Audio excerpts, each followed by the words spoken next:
శ్రీమాత్రే నమ. జై గురు దత్తాత్రేయ నమ. ఈ వీడియోలో మనం కుంభరాశి వారికి డిసెంబర్ 2వ తారీఖు నుంచి 28వ తారీఖు మధ్యలో శుక్రగ్రహ మార్పు ఏ విధంగా ఈ రాశి వారి మీద ప్రభావం చూపుతుంది అన్న విషయాన్ని పరిశీలిద్దాం. ఒక విధంగా కుంభరాశి వారికి శుక్రుడు యోగకారకుడు, చతుర్థ భాగ్యాధిపతి. అంటే ఒక కేంద్రానికి కోణానికి ఆధిపత్యం వహిస్తూ డైరెక్ట్గా ఇతర గ్రహంతో కలకుండానే యోగాన్నిచ్చే అర్హత శుక్రగ్రహానికి ఉంటుంది ఈ కుంభరాశి వారికి. అటువంటి శుక్రుడు వ్యయస్థానంలోకి రావడం జరిగింది. అంటే సాధారణంగా ఏ గ్రహం వచ్చినా 12వ స్థానానికి ఆ గ్రహానికి సంబంధించినటువంటి నష్టాన్ని జరుగుతూ ఉంటుంది అన్నమాట. కానీ శుక్రుడు వచ్చినప్పుడు మాత్రం జాతకుడికి అదృష్టవంతుడు అవుతాడు. అంటే డబ్బు ఖర్చు అవుద్ది, కానీ సుఖాన్ని, సౌకర్యాన్ని, ఆనందాన్ని, సంతోషాన్ని, ప్రేమని, అనురాగాన్ని తనకి ఇష్టపూర్వకంగా ఉండడం జరుగుతూ ఉంటుంది అన్నమాట. సాధారణంగా ఏదో ఒక ఖర్చు వచ్చింది అనుకున్నాం, ఏదో ఒక 1000 రూపాయలు మనం లాంగ్ వేలో వెళ్తుంటే ఫైన్ వేశారు, అది చాలా కష్టంగా కడతాం. అదే 2000 రూపాయలు బార్లో కూర్చొని ఫ్రెండ్తో ఎంజాయ్ చేస్తే 2000 రూపాయలు హ్యాపీగా ఖర్చు పెడతాం. అటువంటి హ్యాపీ సిచ్యువేషనే శుక్రుడు 12వ స్థానంలో ఉన్నప్పుడు జరుగుతుంది. అది కుటుంబంలో ఉన్నటువంటి వారికి, అంటే మదర్కో, సిస్టర్కో, కుటుంబ సభ్యులకో, మరి వాళ్ళకి విలువైనటువంటి బహుమతులు, వస్త్రాలు, నగలు కొనడం నెంబర్ 1. చతుర్థాధిపతి వేయిలో ఉండడం వల్ల గృహాన్ని అందంగా అలంకరించడానికి పెయింట్స్ వేయించడం, ఫర్నిచర్ మార్చడం, విలువైన వస్తువులు కొనడం, అలాగే గృహ అవసరాలకి సంబంధించిన వాటి కోసం ఖర్చు పెట్టడం, అలాగే వాహనం, ఒకవేళ వాహనం పాతదయింటే కొత్త వాహనం కొనడం, లేదంటే అసలు వాహనం లేకపోతే కొత్త వాహనం కొని సౌకర్యవంతంగా ఎంజాయ్ చేయడానికి ఇది నెంబర్ 1గా ఖర్చు అవుతుంది. ఇక భాగ్యాధిపతిగా వ్యయిస్తాను. మరి చతుర్థం భాగ్యం అంటే తల్లిదండ్రులు.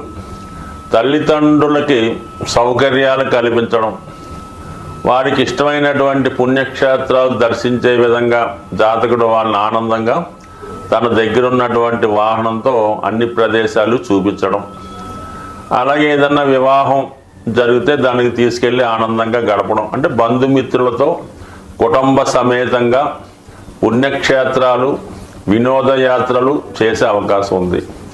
అలాగే విద్యార్థుల యొక్క ఉన్నత విద్య కొరకు జాతకుడు విదేశ ప్రయాణం కొరకు, ఏదైనా శుభకార్యంలో, మరి ఏదైనా దేవాలయానికో ధర్మ కార్యాలయానికో ధనాన్ని ఖర్చు పెట్టడంలో శుక్రగ్రహం జాతకుడు తన యొక్క హోదా అందరికీ తెలిసే విధంగా ఆర్థిక పరంగా చాటుకుంటాడు. ఎందుకంటే కుంభరాశి వారికి ఈ మధ్యకాలంలో ఉన్నటువంటి గ్రహస్థితి ఎలా ఉందంటే, వాళ్ళ బంధువర్గం, మిత్రులంతా కూడా వీడు మొత్తం అయిపోయాడు, అప్పుల పాలు అయిపోయాడు, వీటి దగ్గర ఏమీ లేదు, మనకి ఎదురు పడితే అప్పు అడిగేలా ఉన్నాడని తప్పుకు తిరిగే ప్రయత్నం చేస్తూ ఉంటాం. అటువంటి కుంభరాశి వారు మరి ఈ సమయంలో తన యొక్క స్థితిని చాటుకునే విధంగా ఈ విధమైనటువంటి ఆడంబరమైన ఖర్చులు చేయడం జరుగుతుంది. అలాగే తన యొక్క సౌకర్యాలు పెంచుకునే ప్రయత్నం చేస్తాడు. వివాహ సంబంధాన్ని పునరుద్ధరించుకునే ప్రయత్నం జరుగుతుంది. అందుకే ఏదో కారణం వల్ల భార్య పుట్టింటికి వెళ్ళిపోయి చాలా కాలం రాకుండా ఉంటే ఏదో విధంగా ఉండి బతిమాలి తిరిగి తీసుకొచ్చి మరి మళ్ళా సముచితంగా ఉన్న గౌరవించి మంచి స్థానం ఇవ్వడం జరుగుతుంది. అంటే దూరమైనటువంటి భార్యాభర్తలు తిరిగి కలుసుకుంటారు. అలాగే జాతకుడు మరి అంటే సాధారణంగా భార్య ఎందుకు పుట్టింటికి వెళ్తుంది, ఇంట్లో సౌకర్యాలు లేకపోవడం వల్ల, సరైనటువంటి మరి నిత్యావసర వస్తువులు లేకపోవడం వల్ల, ఎక్కువ అప్పులు అయిపోవడం వల్ల వెళ్ళిపోతూ ఉంటారు. తిరిగి మళ్ళీ ఈ సమయంలో జాతకుడు మరి తిరిగి భార్యను తెచ్చుకొని మళ్ళా కొత్తగా జీవితాన్ని కాపురాన్ని మార్చుకునే అవకాశం ఉంది. కొంతమంది ఇదే సమయంలో కొత్త కాపురం పెట్టడానికి కూడా ఈ గ్రహస్థితి అనుకూలంగా ఉంది. అంటే ఏదన్నా ప్రస్తుతం ఉన్నటువంటి ఉమ్మడి కుటుంబం నుంచి దూరంగా వెళ్ళి అతను ఉద్యోగం చేస్తున్న చోట కొత్తగా కాపురం పెట్టి కొత్త జీవితాన్ని ప్రారంభించడానికి అనుకూలంగా ఉంటుంది. ఫర్ ది సేమ్ టైం మరి శుక్రుడు 12లోకి రావడం వలన జాతకుడు యొక్క ఆర్థిక ఇబ్బందులు తొలగే విధంగా భార్య కూడా సహకరిస్తుంది. పుట్టింటివారి సహకారం కానీ భార్య సహకారం కానీ జరుగుతుంది అన్నమాట. ఇది ఆపోజిట్గా కూడా వర్తిస్తుంది. ఒకవేళ మరి కుంభరాశిలో ఉన్నటువంటి వారి స్త్రీ అయితే మరి భర్త నుంచి ఇటువంటి సౌకర్యం లభిస్తూ ఉంటుంది.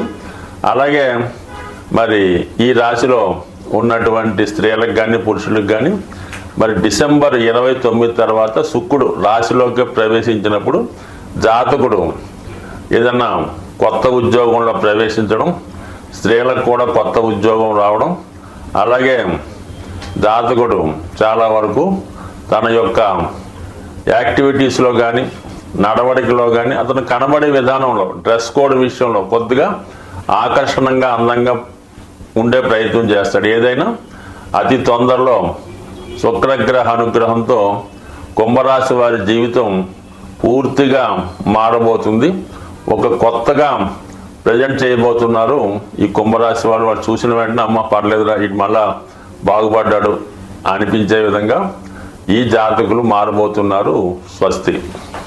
జీవితంలో ఒక జాతకుడు కానీ జాతకరాలు కానీ వారి యొక్క సౌందర్యం, ఆకర్షణ, అందం, ప్రేమ ఇవన్నీ జీవితంలో కలగాలన్నా, ఆఖరికి ఒక జాతకుడు శుభ్రమైనటువంటి వస్త్రాలు ధరించాలన్నా, ఒక మంచి భోజనం చెయ్యాలన్నా, అలాగే మంచి వాహనం కొనుక్కోవాలన్నా, ముఖ్యంగా వివాహ జీవితం ఎటువంటి ఇబ్బందులు లేకుండా సౌకర్యంగా ఉండాలన్నా శుక్రగ్రహ అనుగ్రహం తప్పనిసరి. అంటే శుక్రుడు కలల కారకుడు, అలాగే జాతకుడి యొక్క బలహీనతలకి పతనానికి కూడా కారణం అవుతూ ఉంటాడు. ముఖ్యంగా వ్యసనాలకి శుక్రగ్రహ కారణం అవుతూ ఉంటుంది. అంటే రాక్షస గురువు కాబట్టి శుక్రాచార్యుల వారు ఇటువంటి వాటికి ఎంకరేజ్ చేస్తుంటారు అన్నమాట శుక్రుడి రూపంలో. అంటే స్త్రీ వ్యామోహం, అలాగే తాగుడు లాంటివి, మరి జోదం, దొంగతనాలు, హత్యలు, రేపులు, వీటికి కూడా ఈ శుక్రుడు వివిధ పాపగ్రహాలతో కలిసి ఉన్నప్పుడు, చంద్రుడు కూడా బలహీనమైనప్పుడు జరుగుతూ ఉంటాయి. అంటే శుక్రుడు సాక్షాత్తు లక్ష్మీ స్వరూపం లాంటిది అనుకుందాం. అంటే శుక్రుడి యొక్క అధిదేవత లక్ష్మీ అమ్మవారు. అంటే లక్ష్మీ అమ్మవారి యొక్క అనుగ్రహం కావాలంటే జాతకుడి యొక్క జన్మ జాతకంలో శుక్రుడు ఎటువంటి కళంకం లేకుండా ప్యూర్గా సింగిల్గా శుభగ్రహ స్థానంలో ఉంటే జాతకుడికి అదృష్టం వరించడం జరుగుతుంది.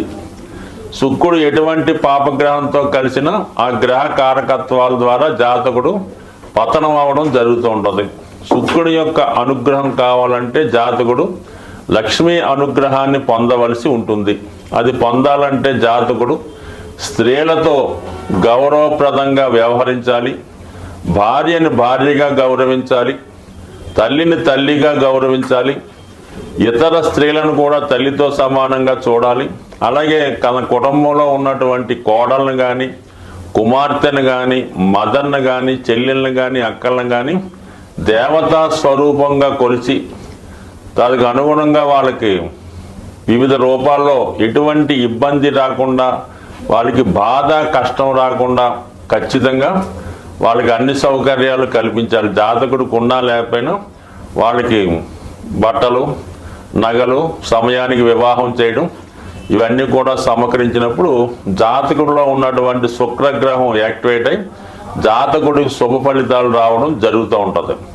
ఒకవేళ మీ కుటుంబంలో మీరు ఎంత ఉన్నత స్థాయిలో ఉన్నా మీ కుటుంబంలో ఉన్నటువంటి స్త్రీలకి ఎంత సౌకర్యంగా చూసినా మీ సిస్టర్కో, మీ అక్కగారికో, మీ కుమార్తెకో సమయానికి వివాహం చేయకుండా ఉంటే అది కన్య శాపం అనే ఒక శాపం తగులుతూ ఉంటుంది. అంటే ఇది శుక్రగ్రహ ఆగ్రహానికి గురవడం జరుగుతూ ఉంటుంది. ఆ కారణం వల్ల ఏంటంటే కుటుంబంలో శుభకార్యాలు వాయిదా పడుతుంటాయి, ఆర్థిక పరమైన ఇబ్బందులు రావడం జరుగుతూ ఉంటుంది. సాధారణంగా చూడండి, ఎవరి కుటుంబంలో అయినా ఆ కుటుంబంలో స్త్రీలకి వివాహం ఆలస్యం అవుతుందంటే ఖచ్చితంగా ఆ కుటుంబంలో ఆర్థిక సమస్యలు ఉంటాయి, లేదంటే ఆ కుటుంబ యజమాని బాధ్యతారహితంగా వ్యసనపడి ఉండడం జరుగుతుంటుంది. ఇవన్నీ తొలగాలంటే శుక్రగ్రహ అనుగ్రహం నిమిత్తం ప్రతి శుక్రవారం, కొన్ని ప్రాంతాల్లో గురువారం, ఎప్పుడైనా పర్లేదు, ఆ రోజు లక్ష్మీ అమ్మవారి అనుగ్రహానికి అమ్మవారిని విధి విధానంగా పూజ చేస్తూ మరి ఖచ్చితంగా లక్ష్మీ స్తోత్రం, శ్రీ సూక్తం, కనకదారా స్తోత్రం లాంటి చదువుతూ కంపల్సరిగా విష్ణు సహస్రనామాన్ని కూడా పారాయణ చేయాలి. ఎప్పుడైనా సరే లక్ష్మీ అనుగ్రహం కావాలంటే విష్ణుమూర్తి అనుగ్రహం తప్పకుండా ఉండవలసిందే. అది లేకుండా కేవలం లక్ష్మీ అమ్మవారిని పూజిస్తూ లక్ష్మీ స్తోత్రం చదివినంత మాత్రాన లక్ష్మీదేవి అనుగ్రహం ఎట్టి పరిస్థితుల్లో కూడా వచ్చే అవకాశం లేదు.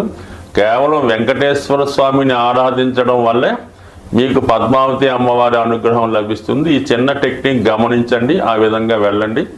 దాంతోపాటు శుక్రునికి అనుకూలమైనటువంటి వజ్రాన్ని ధరించడం వల్ల, అది చాలా ఖరీదైంది, ధరించలేని వారు స్ఫటిక మాలని ధరించడం వల్ల జాతకుడికి లక్ష్మి అనుగ్రహం కలుగుతుంది. అతనిలో ఉన్నటువంటి బలహీనతలు తొలగి, అంటే ఏదైనా స్త్రీ వీక్నెస్, ఇంకో బలహీనత ఉంటే దాని నుంచి బయటపడే విధంగా ఈ స్ఫటికమాల అతనికి సహకారపడుతుంది.